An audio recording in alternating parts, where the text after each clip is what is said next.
Hello friends, তোমাদের সাথে share করতে এলাম একটা নতুন ব্লগ। কালকে সানডে ছিল, তো আমি, মা আর ছেলে মিলে একটু ঘুরু করতে বেরিয়েছিলাম।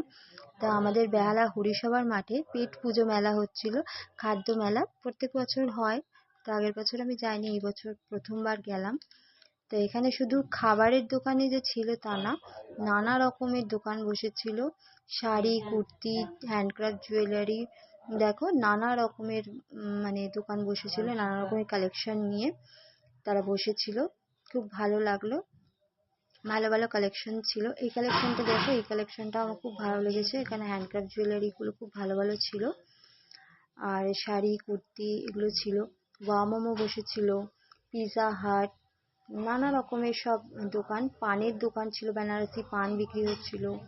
তারপরে ছোট ছোট জুয়েলারির দোকান তো ছিলই, হ্যান্ডক্রাফটের দোকান ছিল নানা রকমের।